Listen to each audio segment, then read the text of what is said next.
Oi, gente!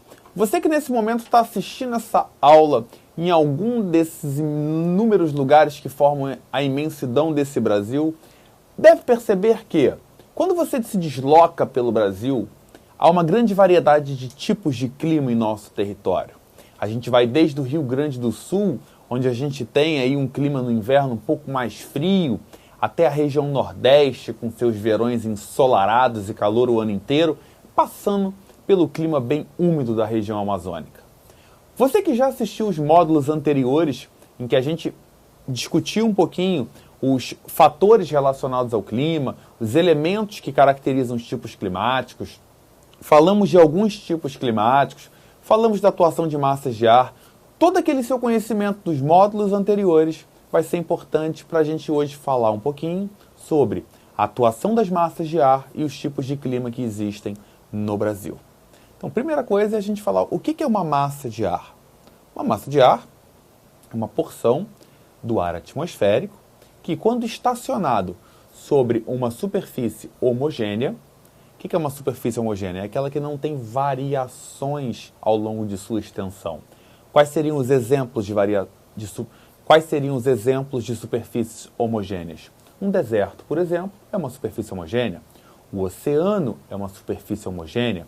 Uma área de extensa floresta equatorial é uma superfície homogênea. Então, sobre essas superfícies homogêneas, o ar estacionado, ele adquire as características da superfície. Por exemplo, o ar estacionado sobre um deserto é um ar que tende a ser seco e quente. Um ar estacionado sobre um oceano é um ar que tende a ser úmido.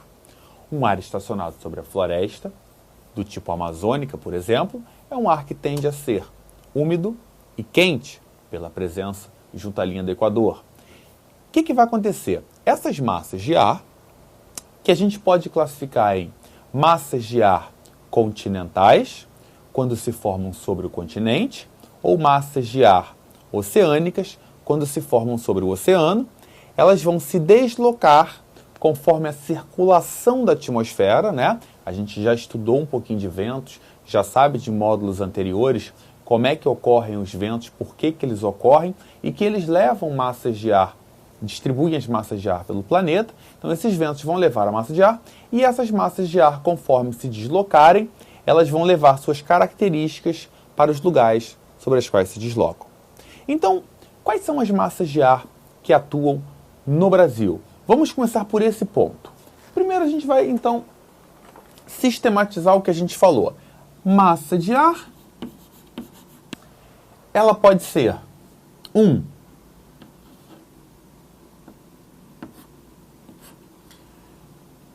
oceânica ou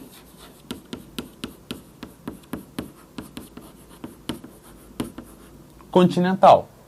Quando a massa for oceânica, a gente dá o nome do oceano a ela, ok?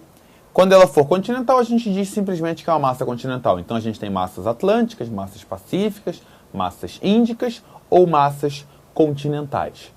E a gente vai também considerar, de acordo com a latitude em que ela se forma, a gente vai considerar a existência de 3 tipos de massas de ar. Aquelas que se formam junto ao Equador, que são massas equatoriais. Aquelas que se formam junto aos trópicos, que são massas tropicais. E aquelas que se formam junto aos círculos polares, que são massas polares. Então, uma massa que se forme sobre o Oceano Atlântico junto ao círculo polar é uma massa polar atlântica. Uma massa que se forme sobre o continente junto ao Equador seria uma massa equatorial continental. Então a gente vai classificar sempre levando em consideração onde ela se forma, a latitude em que ela se forma e a superfície sobre a qual ela se forma, se é um oceano ou se é um continente. Massas oceânicas são massas úmidas, massas continentais podem ser úmidas ou podem ser secas. Geralmente são secas só As massas continentais só são úmidas quando se formam sobre regiões de densa floresta, onde a evapotranspiração contribui para que ela seja úmida. Massas equatoriais e massas tropicais são massas quentes, e massas polares são massas frias.